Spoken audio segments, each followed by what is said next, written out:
Can OCIs invest in India? Answer is yes. The reason why I am actually stressing upon NRE account because when they're investing money in India, they usually remit money from country they live. Pay attention to the passport and the residential status when you are selling inherited agricultural property. You should be aware that only few AMCs are accepting investment if you are from USA and Canada.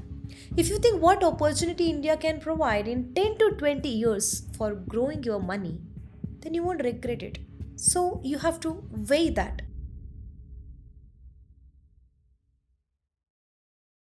Hello everyone. Welcome to Keerthi's FinFo NRI community. I'm CS Keerthina. I live in Dubai and I run the consultancy, a firm which is specialized in NRI services. We offer mutual fund investing, tax planning services for OCIs as well as NRI. I have done my CS from India and CMA strategic level from UK. I'm also a SEBI registered overseas MFT. Every week I bring and explain a video on topics related to NRIs, OCI issues in this channel. If you're looking for any finance, tax, FEMA or investment topics related issues, then please subscribe my channel. Today's video is very important for OCIs. There are more than 6 million OCI card holders among Indian overseas diaspora. Today they are closely looking at India with pride and optimism. They are willing to invest in India and be the part of phenomenal wealth creation journey which probably in India is going to happen in the decades to come. But they have some apprehensions and many questions. Can OCIs invest in India? If so, can we bring back or repatriate the amount that is invested in the country? And what are the tax implications? So in this video, I am going to explain each and every question that OCIs may have in a simple language that everyone can understand. In this video, I am going to cover these aspects. Can OCI invest in India? What are the asset classes broadly that they can look at? How to route the transaction and how the taxation impacts the investment or how tax law treats OCIs. Are there any restricted areas that one must be aware of while planning their investment? So stay tuned till the end.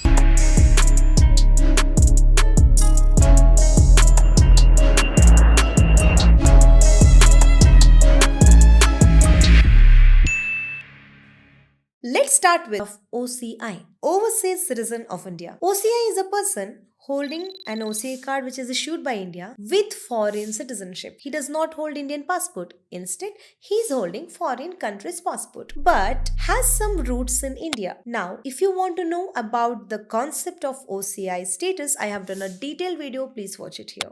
Now, let's come to the core question of today's video. Can OCIs invest in India? Answer is yes. Because in India, OCI is placed at par with NRIs in tax laws as well as in FEMA in most of the cases. As long as one is staying compliant with these two laws, there is no issue at all. So nothing will stop an OCI from investing in India. They can open an NRI account and use this to route the transaction. The reason why I am actually stressing upon NRE account because when they're investing money in India, they usually remit money from country they live. And if the invested money is routed through NRE, then it can be easily repatriated without any procedural headaches. And there is no upper cap or ceiling limit is placed also. What if the OCI is reinvesting the money that is generated in India itself? This case is different because this time they have to route it through NRO account. In this case, if they want to bring that money to the country that they are presently living in, then some extra procedure should be followed. And it is not so easy like NRE account, but it is possible. Hope this is clear. So let's move to the next question. What are the asset classes broadly OCIs can look at or consider for investing? These asset classes can be categorized into physical and financial assets. Physical assets means assets like real estate.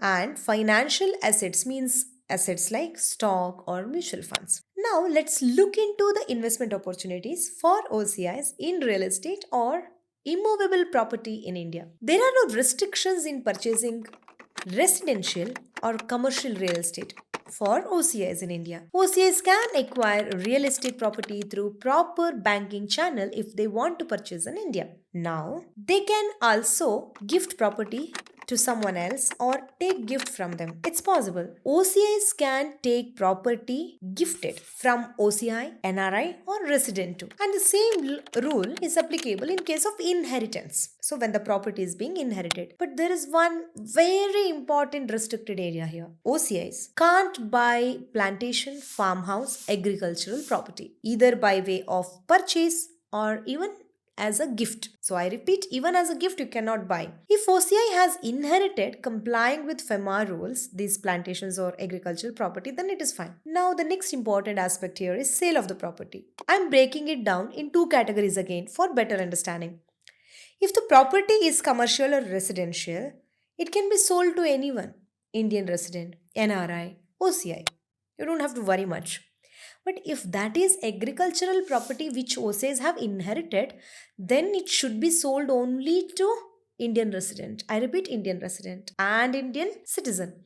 So pay attention to the passport and the residential status when you are selling inherited agricultural property. Now let's move to the next question. We have to discuss on the repatriation, means how to route the money to the foreign country after doing these transactions or investment in India. As long as the funds that they have come through banking channels which are allowed for OCIs, what are they? As I explained, NRE and NRO, even FCNR, it can be repatriated easily. Again, if you are selling residential property, remember one more restriction is here.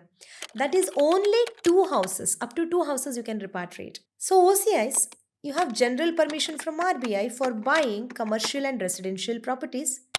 Even if you want to take back the advance amount that is paid in case of any non allotted properties, as long as you are using the normal banking channel, nothing stops you from repatriating.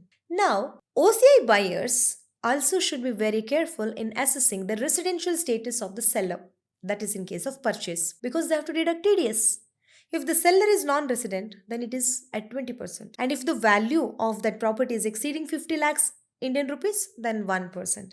And the TDS should be deposited within 30 days. Now let's move to another type of asset class, that's financial asset. If an OCI want to directly invest in stock market, it is possible. They just have to open a demat account and link it to NRE or NRO bank account. Now let's take up mutual funds. OCs can invest in mutual funds, but the KYC procedure may change based on the country that you are living in. In general, OCIs from most of the countries can easily invest in Indian mutual funds. You should be aware that only few AMCs are accepting investment if you are from USA and Canada. For KYC or Know Your Customer procedure, you just need documents like photograph, PAN, overseas address proof, proof of identity, OCI card, and sometimes it needs to be attested. For some countries, the procedure can be completed online, but for some countries, it's not so. You have to go offline. That means you have paperwork to do. You may have to send the physical documents, and of course, it will test your patience. The reason here is there are certain compliance aspects involved. So the fund houses, they take extreme care and caution while taking these clients on board. But when you're looking at the India's potential rising story which is happening in India, many OCIs they started turning towards India, and all the compliance or the paperwork is just a one time requirement. If you think what opportunity India can provide in 10 to 20 years for growing your money, then you won't regret it. So you have to weigh that, can you really stay for that long? And is it worth doing? However, if you need any assistance for investing in Indian mutual funds, our firm The Consultancy will be happy to help. We take care of your investing journey to be a smooth ride. We help in every stage of your investing journey in KYC, fund sections or tax planning, and finally, even for easy repatriation. If you want to avail our services, just book an appointment. The link is in the description below. Remember, the compliance requirements are only in the beginning of your investment. Later, you can redeem, switch units, or keep tracking investment without any worry. As far as the taxation is considered, financial assets like stocks or mutual funds, they're taxed at 15% for short term. That is, if the investment duration is less than 12 months, which is short-term capital gain. What if it exceeds this time? Then it is long-term capital gain and it is taxed at 10%. In case of equity, there is no indexation benefit. If it is too difficult for you to understand, just remember, if you pick equity schemes and stay invested for long term, you won't worry about the taxation. Again, we can lend our expertise in planning the tax part also. If you want any assistance, please email to info@keerthisfinfo.com. Our team will be happy to help you. That's for today. See you soon with another video. Till then, bye bye.